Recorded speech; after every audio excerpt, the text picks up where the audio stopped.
Welcome to AI for Good, the leading, action-oriented, global and inclusive United Nations platform on AI.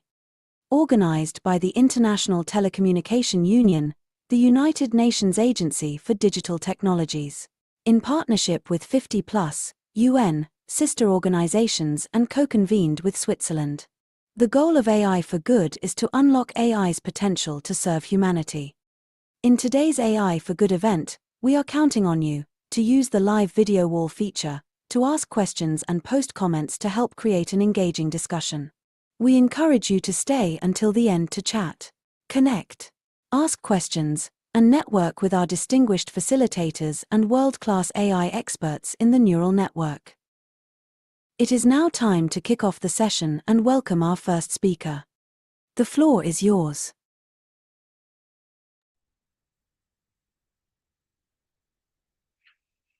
Thank you, Anna, for introducing the session. A very good day to everyone, and thank you for joining.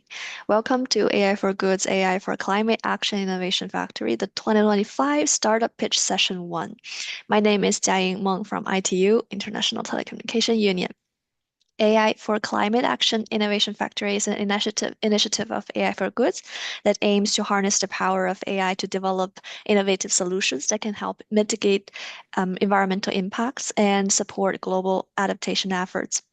In July 2025 AI for Good Global Summit, which just passed, we invited the winning startup of the 2024 Innovation Factory on climate action to Geneva and presented their solution. This year, we are following the same path to invite startups to submit their solutions and compete with each other.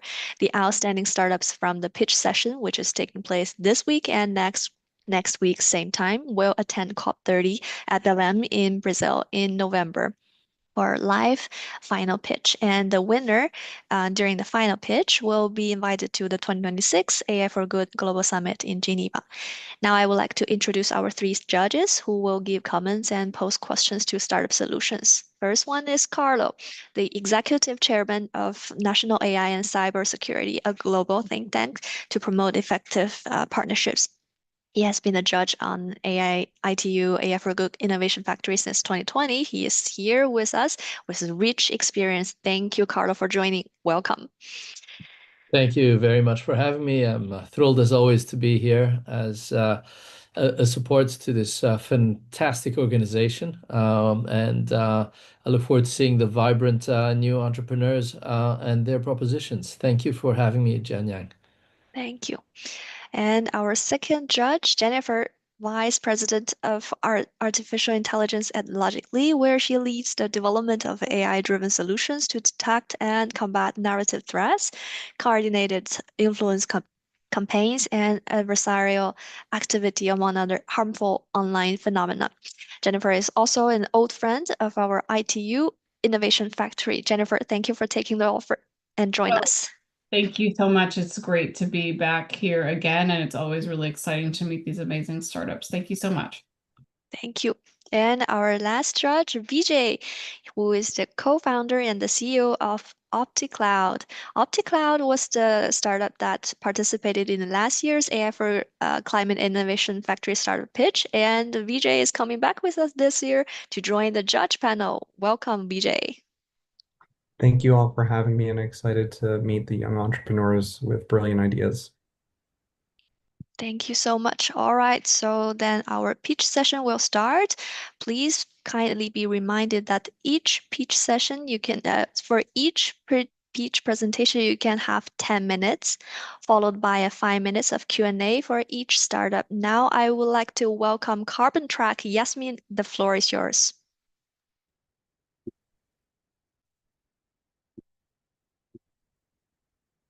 Okay. Hi, I'm Yasmin Abdu. I'm the founder of Carbon Track, and our mission is to cut UK emissions by 5% by 2030 just by changing how we shop for groceries. It sounds ambitious, but it is possible. So when I discovered that 34% of world emissions come from food, I wanted to make better choices.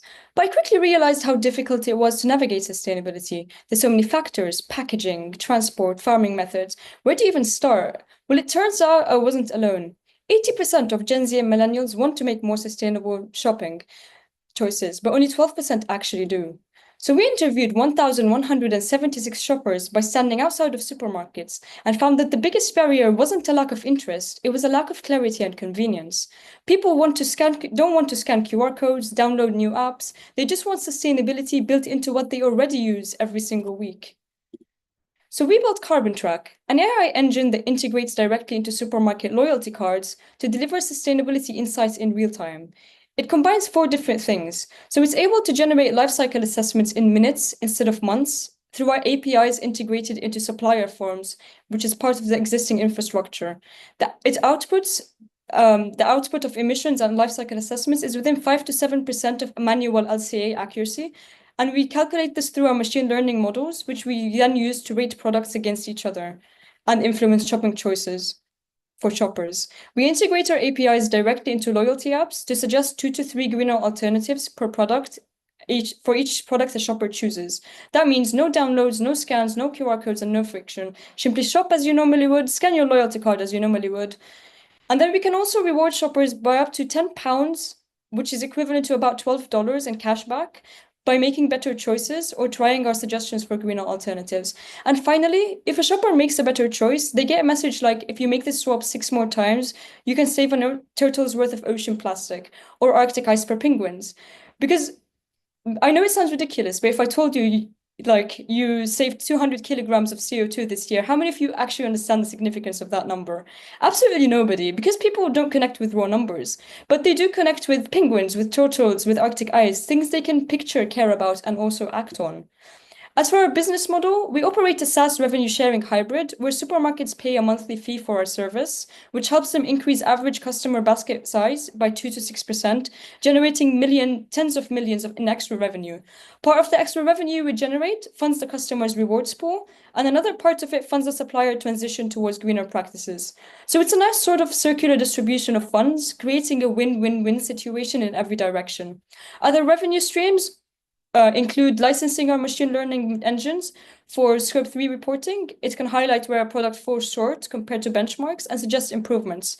And through referrals, we can connect suppliers to partners. For example, linking a distillery with an anaerobic digestive company that turns waste into clean energy, which saves lots of pounds a year.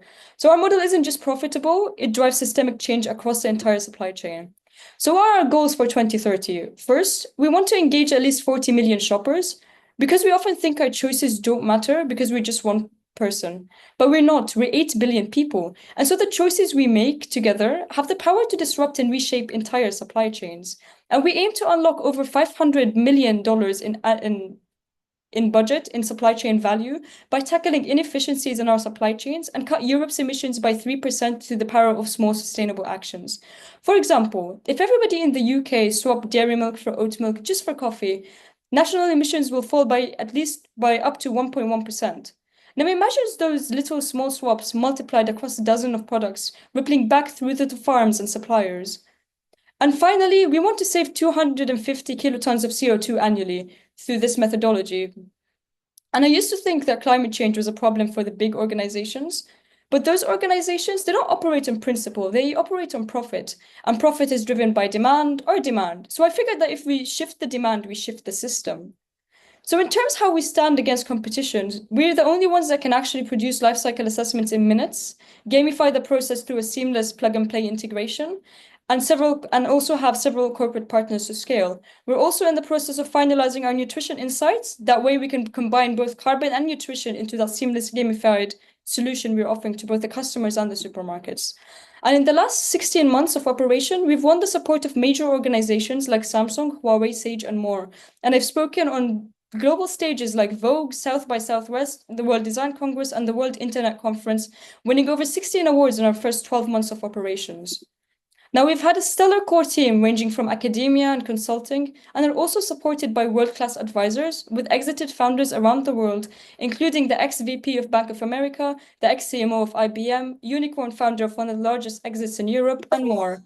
Now, join us in empowering 8 billion people to save the planet, one basket at a time. Thank you.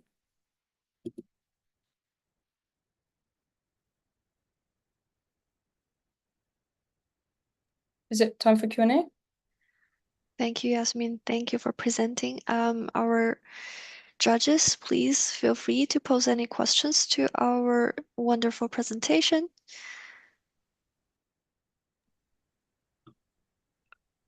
I can start. Thank you, Jasmine. Thank you so much for your presentation. Amazing job. Wasn't super clear to me at what stage you guys are at right now, so I just want to kind of understand where you are in terms of commercialization, funding, stuff like that. If you could tell me a little bit about that. And I wanted to understand a little bit more about how your API works. That sounds really interesting. Right, okay. So I'll start with the first part. We're about to start pilots with Sainsbury's. It's the second largest retailer in the UK. They've offered to do some alpha testing to see if we can actually create value across, the value we promise in terms of increasing the profits and also shifting the demand.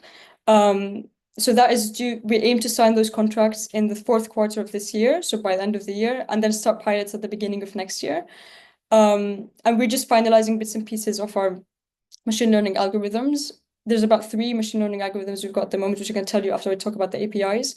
So for the APIs, we understand that supermarket systems vary because, they varies between supermarkets. So we've adopted a sort of 85%, 15% model, where 85% of the API is basically the same and it fits slots into every single supermarket sort of system. 15% is bespoke integration to cater for things the supermarket might want to add or change, etc.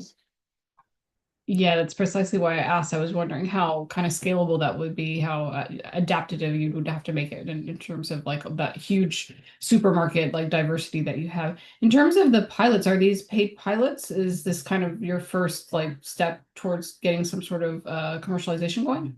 Yes, it would be paid pilots. We also have interest from Nestle. And basically, they want to try out our Scope 3 reporting for the full life cycle assessment. We haven't exactly finalized that. We're at the last piece of the puzzle. The engine is due to be finished by the 22nd of October next month, to be able to try test that out with a couple of Nestle products. I can tell you a bit more about the machine learning algorithm. So there's one that's able, So there's one that's able to estimate emissions purely based on the ingredients of a product. And that's still a work in progress. So that's something we came up a couple of months ago. There's one which is basically finalized, which is the emissions calculations through the supplier dropdown. We basically noticed that there's a gap in LCAs whereby it takes a lot of time and a lot of money to calculate, to basically generate one that's actually aligns with like ISO standards greenhouse gas protocol. So we designed an entire methodology that aligns by ISO standards greenhouse gas protocol, which 2 of our competitors do not do at the moment. And then our third engine is the nutrition one, which basically is able to tell you things like, in the last 2 weeks, your diet seems to might be deficient in selenium. Would you like to add Brazil nuts, tuna, mackerel? And all the suggestions we're able to sort of like plug into your deficiencies. They are usually sustainable choices because people don't really compare prices when you're talking about health, right? So they kind of view that as an option, that sort of sense. Great, very, very interesting. I'll let Carlo or Vijay. Yeah, I'll jump in. Really interesting concept. I'm really impressed, Yasmin. Great presentation, great pace, and a lot of passion. I love to see that. So, congratulations on getting the paid pilot with Sainsbury's. That's a big achievement. Just a note on that. It's not signed yet, but we've had verbal confirmation. Well, fingers crossed. I'll drink to it when you get it. So tell me, how does your algorithm and essentially your carbon calculator feed back into the ESG systems that Sainsbury's has or a major supermarket? And would they be able to tell the delta in terms of the expectation of what the customer would normally do and change in behavior? Is that kind of factored in what you do? Absolutely. So there's data on every single shopper's basically purchases in the last couple of years because they're linked to loyalty cards, right? So we can actually extract that data and map it out and sort of form a baseline in terms of like carbon emissions and like product sales. And then we can compare that to the pilot's results to see if people are actually, how much are engaging, how much we're projected to save, like if we say we extend the pilots a bit more. So yeah, we are able to map that based on previous purchases. And very briefly then, the last question I have is how are you going to amplify this through partnerships? What kind of partnerships are you looking for? And tell me about your territorial geographic expansion ideas. Right. So in terms of geographical expansion, I had a very brief chat with the European Commission a couple of weeks ago. And we talked a bit about, the pilots, so basically they're basically interested in seeing the results of the pilots. Not just one person from the European Commission, but, whether or not they are actually interested, it is a good sign. In terms of partnerships, we've partnered with Sage, who's a financial accounting organization. We've got Samsung and Huawei on the technical side, so they feed in with their technical expertise. We've got Wild, which is a major law firm. It's one of the largest in the world. And then we've got connections to 4 supermarkets in the US, but we understand that the US with the Trump administration isn't too pushy on the climate change, which is why we have the health integration as well. So if we can get our foot through the door, and then when Trump leaves office, then we can step in with the carbon side as well. And then we've also got 1 supermarket connection in Germany and 2 in Greece through through a family office that has a connection with the MasterCard and Visa Foundation. Yeah, thank you very much, Yasmin. Vijay. Thank you, Yasmin, for your brilliant idea. Very exciting. And I just have 3 questions. One is, obviously you said that your carbon tracker takes into account the ingredients when you start scoring and comparing. How do you deal with the packaging piece? Just because a big part of, which products are sustainable or not is also the packaging and the bottling, and that changes so often. So how do you accomplish that? That's one. So we take into account all these factors. So we don't just look at, the emissions itself by like fertilizers and stuff. We also look at packaging. We've developed a computer vision model. It's still in its early stages. It is about 68% accurate at the moment, but we're trying to push that a bit forward. But that said, at the moment, suppliers can actually input the sort of like packaging that the product is made out of. And we're able to link that packaging through our data models to be able to calculate the final like emissions, but also environmental like scoring, which is also something we're kind of finalizing at the moment. But so what we have got at the moment is basically your ability to gamify the shopping choices through supermarkets. That is what we have like in a sort of finalized sort of space. Got it. Hello, Yasmin, and sorry, Vijay, to interrupt you. Maybe we need to keep track of time. So maybe you would like to note down the questions you're thinking of, and communicate with Yasmin later at a later stage. Sure. Sorry to cut you in, but we need to move on. Sorry. So thank you so much for your presentation, and thank you so much, judges, for your questions. And our next presenter will be from Climatrix, Al Farouk. The floor is yours, please.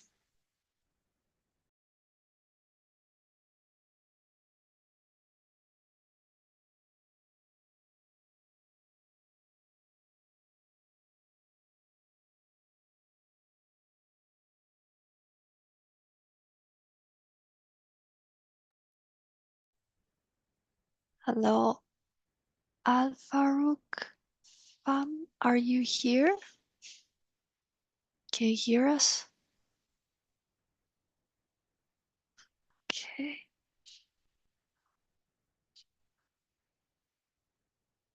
Okay. Maybe there's some technical issues so far. Let's quickly move on to Svenja, and we will come back to you, Al Farouk, next. Svenja, the floor is yours. Thank you so much. Can you hear me? Yes, we can hear you. Awesome. I'm going to start sharing my screen.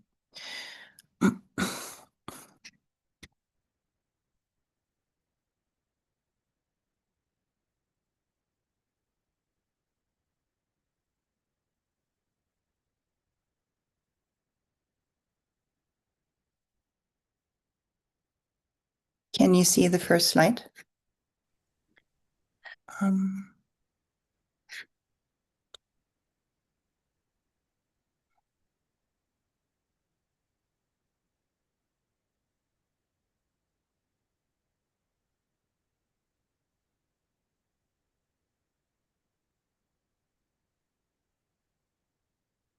we go. Yes, super. So, good morning, good afternoon. My name is Svenja Telly, and I'm the founder of Denominator. At Denominator, our mission is simple but urgent: build trust at scale, certify smarter, trade faster.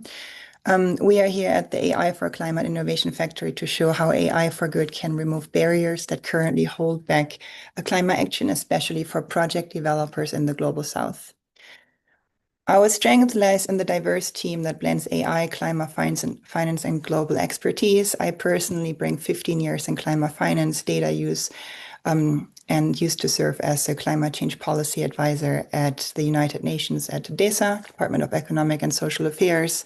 I also did my PhD research on applied AI and environmental permitting processes funded by Google. Our team members bring startup experience, deep AI expertise, product development skills, and finance background. And together we turn compliance from bottlenecks into enabler for climate justice. We are also a member of the UN Climate Technology Center network. And in terms of where we stand as a company, we have built our MVP in 2024, our MMP this year, and we are raising our first prize round this fall. So far, we have raised around $500,000 from angel investors, and we will start generating revenues this fall. Let's talk a little bit about the problem we are tackling. Today, climate action is slowed by bureaucracy, not only technology and finance. It's something that's often overlooked. Cross-border trade compliance systems are fragmented, costly, and complex for project developers that are focused on exportable goods. And nowhere in this inequality sharper than in the global south, where developers face huge barriers to verify their product level carbon intensity and access global commodity markets for clean fuels, carbon management products, or critical minerals that are required for the energy transition. These are our core industries that we are addressing. And without trust infrastructure, billions in green commodity trade stalls at the border. This is where AI for good must step in to remove friction and level the playing field for project developers. Our solution is that Denominator provides the world's first AI-native end-to-end climate compliance ecosystem. We use advanced machine learning for real-time anomaly detection, automated data cleaning, intelligent reporting, and methodology compliance. On top, we pre-issue tamper-proof environmental certificates on a secure digital ledger, and the AI output is paired with human oversight and transparent auditing trails. The combination makes compliance affordable, accessible, and trustworthy, so Global South project developers can fairly participate in global commodity markets. In terms of our solution, the architecture is built around AI agents. Yeah. So our solution is built around AI agents. The first big one is an anomaly detection agent that catches errors before auditors do. Reporting agents automate calculations for regulatory compliance, frameworks such as CBAM and digital environmental certification issuance, and methodology agents ensure alignment with international standards. And together, these agents shorten auditing trails or auditing cycles, reduce human workload, and accelerate export readiness for products. Based on primary research, they reduce certification costs by up to 70%. In short, we make compliance faster, cheaper, and more reliable. And in this case, AI is an enabler, not a barrier. And here are some screenshots from how our terminal looks like. What's interesting and proprietary about our solution is that the aggregated data over time, our input data builds a proprietary data set that can be used to train LLMs in the long term, which can increase industry intelligence on decarbonization technology performance. We are also closely working with established obfuscation and anonymization protocols for the proprietary data that comes in from the project developers. And we are partnered with one of the largest global auditing firms called Bureau Veritas. In terms of our go-to-market strategy, we are not just theory, we are providing this globally as a B2B software solution. We are partnered with Namibia, where we are working with the Environmental Investment Fund, and we are working on enabling a green hydrogen village that has indigenous shareholding and low iron production with digital auditing and export readiness. In Colombia, we are supporting the first ever green ammonia export into the European Union under CBAM regulations. And in North America, we are pioneering carbon intensity accounting for critical minerals with the largest utility from ash ponds. Each project demonstrates that denominator AI removes friction and unlocks market access where it matters most in hard to abate sectors such as industrial decarbonization, which in AI applications and more broadly are so often overlooked, even though they contribute such a huge percentage to climate change and carbon emissions. In terms of our SDG impacts, this is my last slide. I used to work on building SDG targets when I worked at the UN. At DESA, we impact directly SDG 7, accelerating renewable energy deployment, SDG 8, fair market access and green jobs, SDG 9, next generation digital infrastructure, SDG 10, reducing inequalities for Global South project developers, and SDG 12 and 13. In terms of transparent supply chains and climate action at scale. And finally, SDG 17, which for me is one of the most important SDGs, especially working in global commodity trade. We are building partnerships as the backbone of global action, global climate action. And then this is AI for good in practice. We are building really important trust infrastructure that enables equity and climate justice. And to close, denominator turns compliance from a costly barrier into a powerful enabler, and we deliver transparent trust and access, employing project developers in the Global South to participate in global markets and scale climate action. Without trusted data, climate markets collapse. With denominator, they can scale. Thank you very much. Thank you, Svenja. Maybe this time we can start from Vijay if you have anything to comment. And I will remind you by showing you guys my evil face. So next time when you see my face, my video on the screen, it means that your time is up. Yeah, sure. Svenja, thank you so much. Very needed platform for the world. Just can you describe a little bit more in detail the types of certifications that you guys help kind of automate the process? And I mean, you described it very generally as like, various projects. And of course, there's so many different types of projects, so that's probably why you're describing it that way. But I'm having a hard time understanding how the platform works so generally when the projects are, so broad. Yeah, great question. And 5 minutes is so short. So the projects we are working with are mainly commodity producers in sustainable fuels, carbon management, such as industrial carbon capture, and critical and rare earth mineral export, or like production and export. And all of these producers are usually the projects are located in the Global South. And these products are produced for export because if you think about the product of sustainable fuel, it's a way to export renewable energy, especially for green fuels, e-fuels. So we help the project developer basically with an operational LCA on their production, real-time anomaly detection, which is extremely important for the auditing process. We are a technical service provider to Bureau Veritas, one of the largest auditing and certification companies in the world for industrial audits. And then on the front end, the data is turned into market-ready data for such sustainable fuel certification for carbon intensity accounting under CBAM, which is the European Union Carbon Border Adjustment Mechanism, which every single project developer that imports into the EU and similar in Japan or South Korea has to report at the border in order to get certificates from the European Union to offset the carbon intensity on the product level.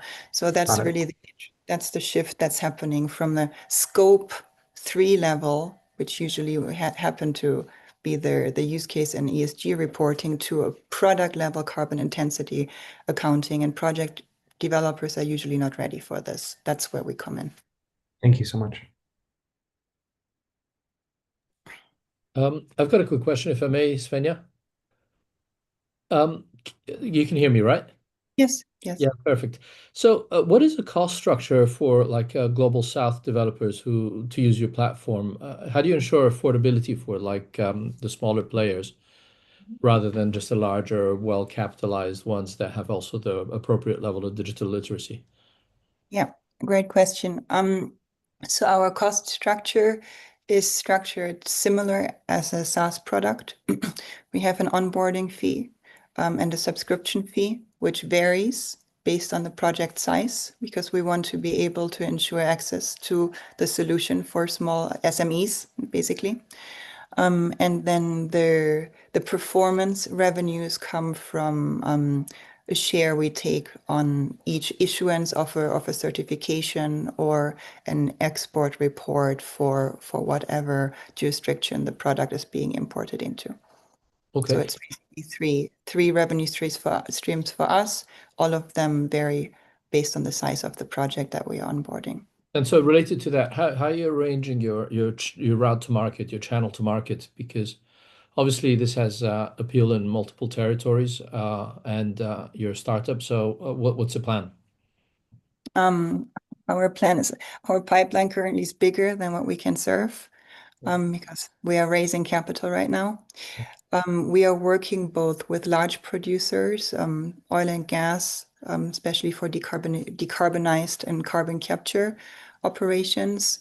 And so we're working both on project levels with large producers. We are working with small producers, such as our project in Colombia. It's a small project, or the Namibian projects. And we are also working as a B2B channel through something like Capgemini and PwC that are we are being distributed. And our partnership with Bureau Veritas is extremely important, because they're one of the largest certification and auditing companies in the world, and they need us as a digital layer in the middle, because regulatory compliance is changing so fast that their legacy auditing processes can't keep up with it. That makes sense. Congratulations. Thank you. Hi, Svenja. Congratulations on your project. I'll be really quick. I think we're probably running over time. Vijay kind of got to most of my questions, but I want to just ask you quickly about the proprietary data set. Could you just kind of explain what that entails, and is that something that you see as kind of a moat for you against your competitors? Yes, absolutely. I think so. The proprietary data set, given that one of our AI agents really addresses the bottleneck of working with unstructured data and structuring it, which is very labor intense, usually. We have a lot of access to proprietary data from the project developers. Obviously, as an aggregated data set, it can provide a lot of industry intelligence and insights into technology development. Of course, our MSAs and data rights agreements with the project developers are extremely strict, but we are actually working with similar obfuscation and anonymization trails like pharmaceutical industry does for patient testing turned into industry-wide data sets. So we are looking a lot into pharmaceutical research, how we can work with obfuscation protocols, so project developers don't get upset that their proprietary performance data might end up in industrial data sets. That does answer your question? Yes, absolutely. Thanks for that answer. Thank you. Thank you for the questions. Thank you for the presentation. I will invite the next presenter from Farmer Lifeline. Esther, the floor is yours. Thank you so much. I hope I'm audible enough. Yes, we can hear you. Okay, thank you.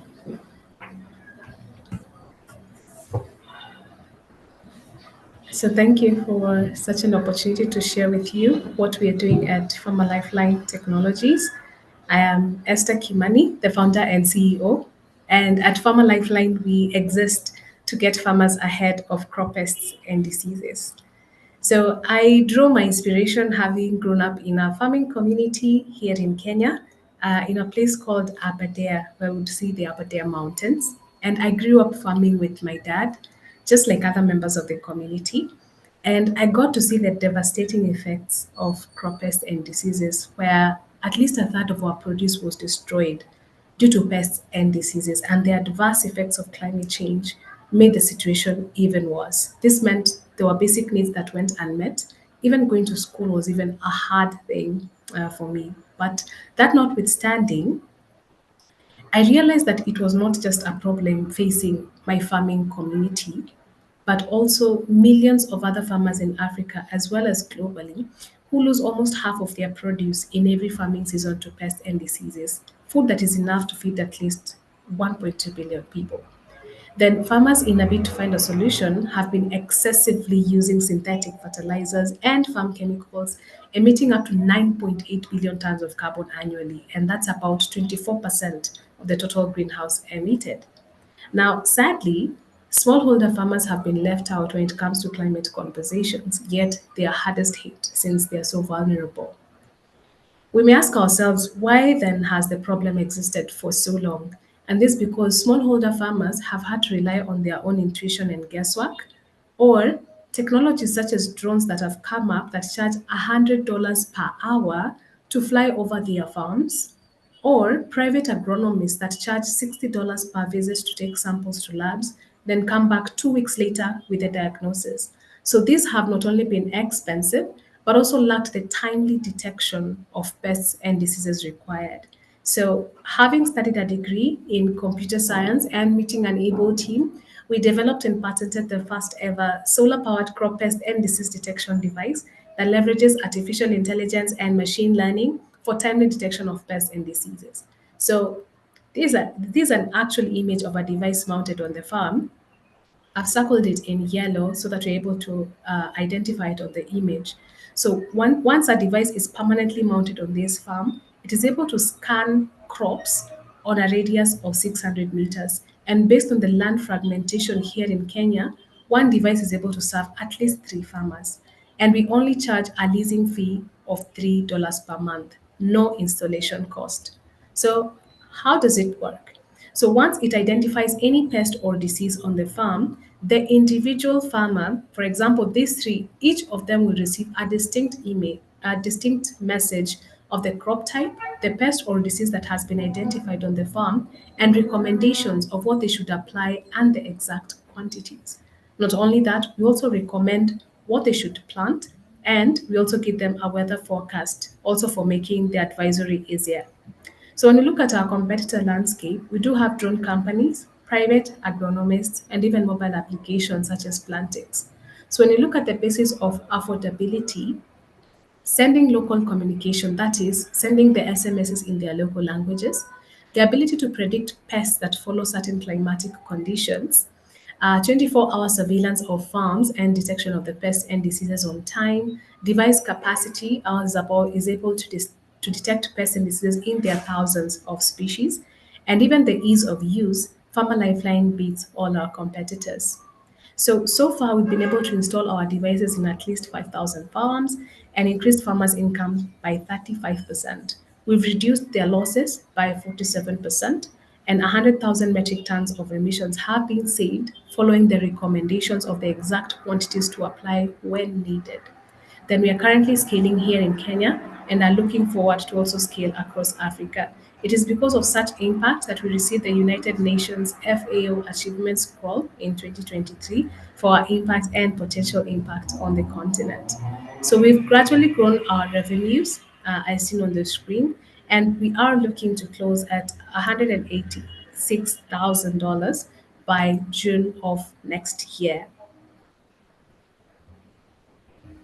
This has been made possible by a robust team with over 40 years of combined experience. We have experience in computer science, AI engineering, agriculture, marketing, finance, and even biosystems engineering, alongside an advisory board which I sit in. So we are also raising and looking to invest in our research and development to roll out a more powerful device that will be able to detect over 30,000 species of pests and diseases, scale our impact to at least 40,000 more small-scale farmers with a particular interest in women, at least 60% of this being women, and acquiring more patents as we scale. So join us today as we impact the lives of small-scale farmers. And I'll leave with a quote from His Excellency Paul Kagame. With innovators like Esther, Africa's future is not just bright, it's being brilliantly engineered. A young girl turning the tide of food insecurity, poverty, and climate change, and inspiring a generation to dream bigger. Thank you. Thank you so much for the presentation. Carlo, I see your camera on. Please go ahead. Thank you. So Jambo, and what a fantastic project. Congratulations. It's Thank you. definitely a project that has real impact where it really is needed. So I wanted to ask you, how accurate is your system in distinguishing between, let's say, similar crop diseases or pests? And how does it handle like different lighting and soil and weather conditions? How does the AI manage that? That's a good question. So we are at a 97% accuracy when it comes to the detection of pests and diseases. And this has come with a lot of training with different data sets, fast and even on ground, because the system itself is able to learn as it goes. So the more the plant is able to capture images of, the more it continues to learn and to increase that accuracy. Then it has been tested. We did a feasibility study with a Canadian NGO here in Kenya, and we were able to test the device in rainy, windy, not so sunny weather that is misty a bit, because here in Kenya we also have weather that's a bit misty and foggy, heavy rains, and even in sunshine. And that's how we were able to establish the accuracy of each one of our devices. Yeah. So the good thing is that it's smart enough to keep learning with all the images that it's able to capture on the ground. And do you find that you're able to have impact and reach even in, let's say, the less wealthy smallholder farmers that might struggle with even minimal fees? And I think you mentioned that you're able to engage with them in their own native language, right? There's so many different Yeah. languages in Kenya, for example. So tell me more Yeah. about that. Yeah, so we realized that when we did our first prototype, the recommendations that were being sent out were actually in botanical names. And it's not just about the farmers, even I myself, as a computer scientist, could barely understand what the findings were. And from the recommendations, it even actually didn't start with a recommendation, it just started with an alert that there's a pest or disease on your kale or on your cabbage or on your fruit, and it made farmers reactive. So we had to go back and iterate in our development. And part of the feedback that we received was that one, the complex message needed to be broken down to a language that farmers would understand. So we brought in local communities to also help us if the SMS has been translated right, because we are using natural language processors to translate the information. So we had to confirm with them first that it's accurately also translated into their languages, and also look at the recommendations that the device is giving so that they are locally available. There can be 20,000 recommendations out there, but we need it to narrow down to those that are most locally available, most affordable, and if possible, non-chemical use even on the farm for them to control the pests and diseases. So all this we were able to learn through the feasibility study with the Canadian NGO and even the first iterations of the innovation that we had. Thank you, Esther. Esther, how much does it cost to actually produce your product, and what's the margin look like? And how long is the life cycle of the product last, just it being outside?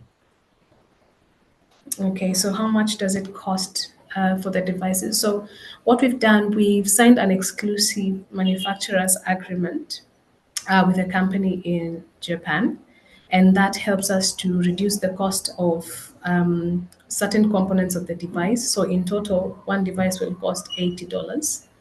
And then when we lease it at the $3 per month, we're able to break even between the fifth to the seventh month of every device. So everything else we earn from that device onward becomes profit. And that's because our target is not just the first customer, it's, as you said, the lifespan of that device, how much it's going to earn. I hope I remember all the questions. You asked about the lifespan. That's perfect. I want to leave time for Jennifer. Thank you. Okay. Thanks, VJ. Congrats, Esther. Really interesting project. I had a question kind of jumping off of what Carlo asked. How are you seeing kind of willingness to buy? Like what sort of feedback are you getting? from your target market. And I saw on your last slide that you had some aspirations for global expansion. I just want to hear kind of what plans you have for achieving that.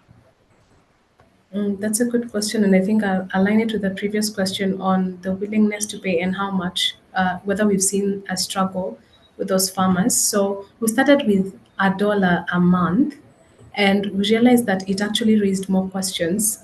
How such a technology would only be charged at $1.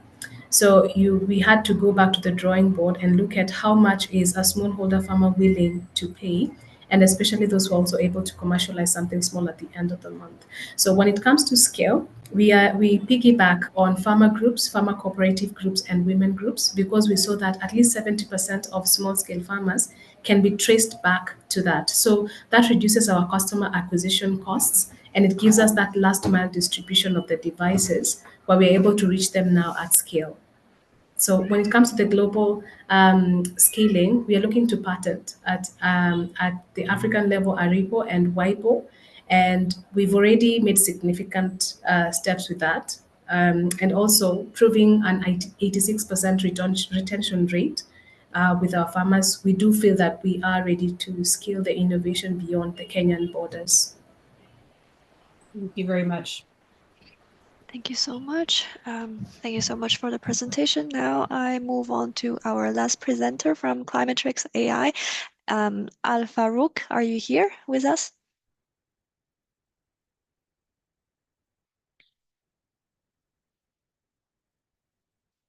Can you hear me?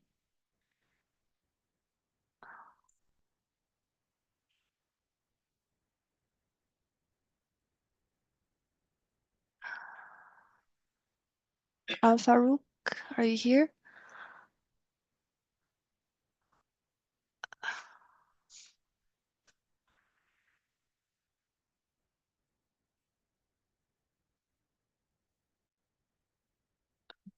Okay.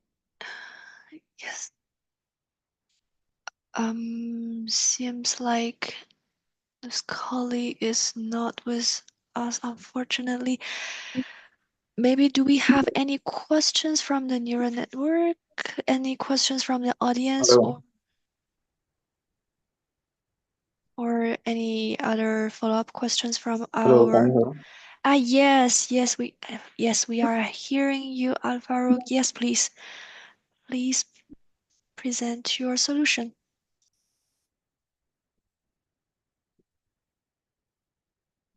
I'm sorry, Mr. Sharing my screen.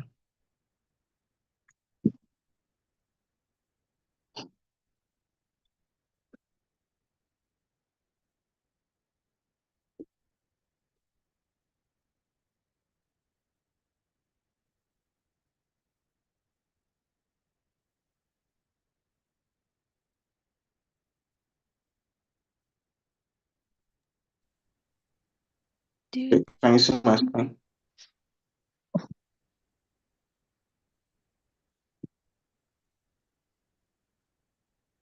Hello. Yes, we can see your screen. Yes. Okay. Um, I'm Omar. I'm the founder of Climatrix AI, and we're building climate intelligence for the third world. So, our solution is a hyperlocal intelligence for safer and smarter Africa. A smart city solution that monitors the environment in real time and predicts disasters before they occur. The problem is that over 40% of Nigeria's agricultural produce every year is lost due to extreme weather events that are not predicted or that the communities are not aware of before it happens. The World Bank reports that nearly $4 billion is lost every year to extreme weather events in West Africa in terms of real estate, infrastructure, businesses, agriculture, and other fields as well. And climate experts predict that Lagos, Nigeria's economic powerhouse, could be partially submerged by the year 2050, which is just 25 years from now. Africa's weather intelligence solutions are either global, not granular enough, like usual current intelligence solutions are very generic in the sense that they don't give accurate forecasts. So for instance, the Nigerian Meteorological Agency could give a prediction that Lagos could be flooded in the coming week, but they won't tell us which part of Lagos will be flooded at what time. So, and also this information is usually costly and inaccessible. So stakeholders that want to get access to this, to accurate or necessary information are not able to get it as needed. So our solution is a combination of low-cost IoT weather sensors, local reports, as well as satellite data. These are processed together to give hyperlocal intelligence, accurate forecasts, timely alerts, and actionable decisions to stakeholders. Our solution has the following features: basic flood alerts and risk scores, real-time weather dashboards and alert systems, climate risk integrations for logistics, real estate, aviation, and insurance, as well as conversational AI agents that stakeholders could chat with back and forth to get deeper insight into the data, and then flood risk and ESG certifications for real estate and sustainability companies or organizations. Our premium, our revenue model is the first tier is the freemium, the free one.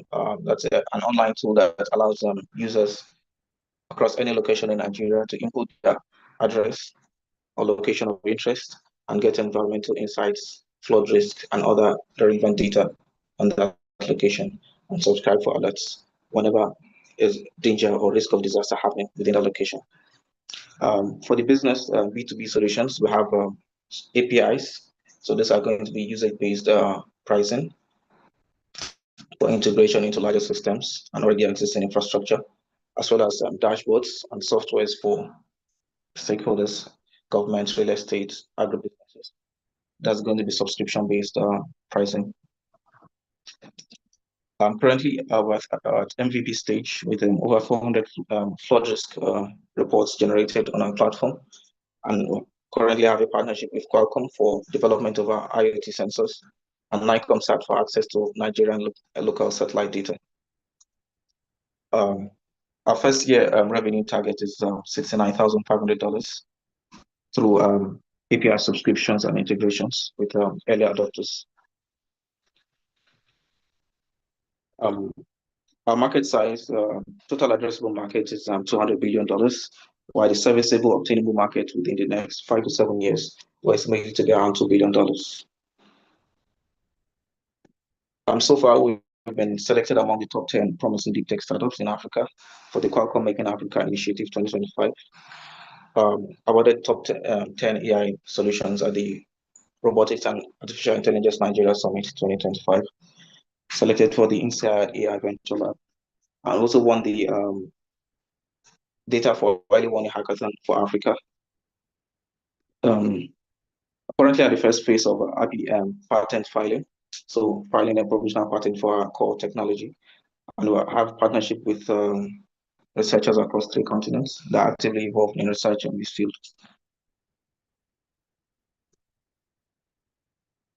So about the team, I'm the founder, a researcher and AI developer with deep expertise within climate resilience and sustainability goals. And we have Rembrandt Koenig, that's strategic business development advisor, as an entrepreneurship professor at Harvard Business School. Pani Mitra is a product consultant with over 20 years of experience in system designs and engineering at Qualcomm, as well as Abdurrahim Fan is an environmental consultant that's also over 20 years of experience working across Asia, Europe, and Africa. Thank you. Thank you so much. Maybe our judges have any questions for you? Happy to jump in if I may. Thank you, Carlo. Right. Yeah. So you mentioned also on your website 98% accuracy in flood prediction. Just wanted to ask you how is this benchmark validated and over like what kind of historical period? Okay, so first of all, the data set we're using is trained on over 80 years of historical flood records. And how we measure our benchmark is based on predictions. So for each prediction we give, we analyze whether the prediction was accurate, whether it was correct or not. So we use that to give a scoring on our current system. So currently we've not hit the 98% yet, but that's our target within the next year. We're currently at around 85 to 90%. Okay. And another quick question, if I may. You integrate community crowdsourced reports. How do you go about filtering potential misinformation or biased inputs that could degrade model performance? Yeah, so initially we were planning to use Twitter. So when flood happens, usually people snap posts on Twitter and write about it. So we're planning to just scrape those posts from Twitter in real time and integrate it into our system. So, but the problem is there are lots of fake news. People post fake videos, old videos, or wrong locations and stuff like that. So we had to come up with a different solution for that. So that's what we call the Echo Reports. So it's a mobile app that users are able to snap or take short videos of location that is flooding. So the app puts a timestamp on it as well as location stamp on it. And when they send it to our system, they get rewarded in tokens. And if you can just clarify who actually pays for your services, is it generally governments, municipalities, or businesses, or communities themselves? How does that work? Yeah, so the solution is of two parts. There's the B2C and there's B2B. So the B2C is actually free. We're providing it free for customers. And then for the B2B, that's what we get the revenue from.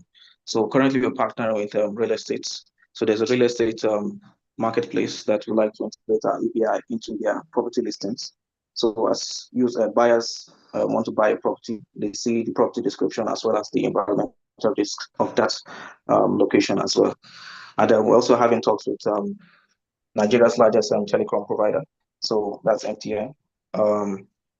They have a lifestyle app for Lagos, and they would like to integrate our API into the app as well to allow users to get timely alerts on location-based disasters. Thank you very much, Al-Farouk.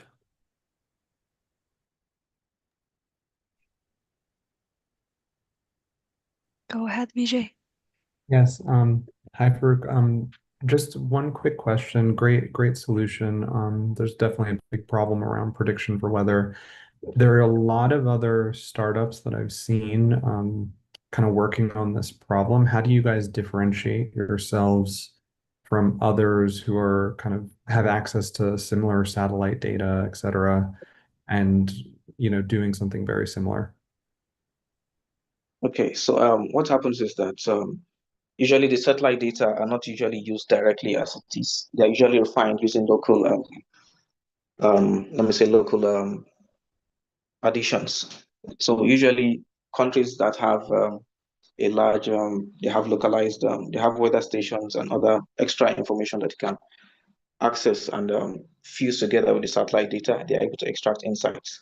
But here in Nigeria, according to what the NIMET, Nigeria Meteorological Agency director said, he said 10,000 weather stations to be able to accurately monitor weather trends. But guess how many the country has? We have just 140. So what we are doing at Climatis, we are actually building this infrastructure from the ground up, using low-cost weather stations as well as outsourced reports to be able to feed it into our model and train it together with the satellite data to get more accurate insights with up to street level accuracy. Thank you.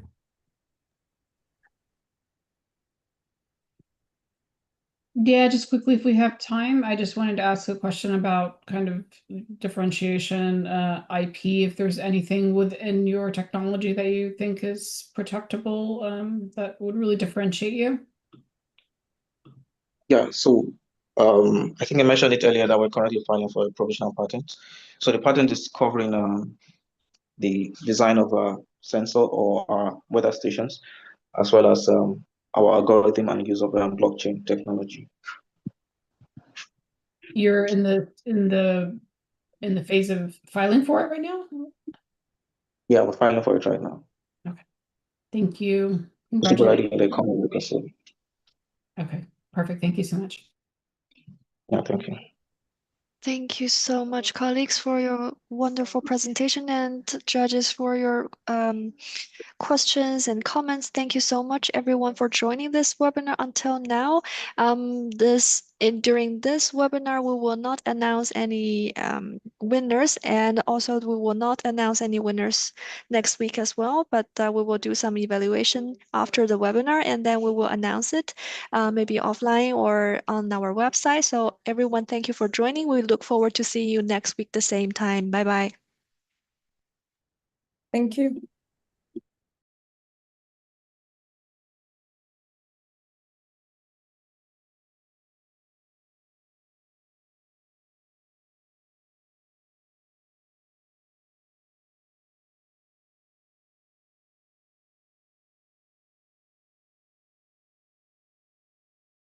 Thank you for participating in today's AI for Good session. We hope you've learnt something new, innovative, and engaging in today's event. We now encourage you to continue the conversation on the live video wall in the neural network. Here you can ask questions, like and comment, share links, complete the poll, connect with interesting profiles, or speak one-on-one using the chat and video function. We invite you to explore the lobby, try the smart matching quiz, visit the virtual exhibits, poster boards, the e-shop, and build your personalized AI for Good program. Let's shape the future of AI for good.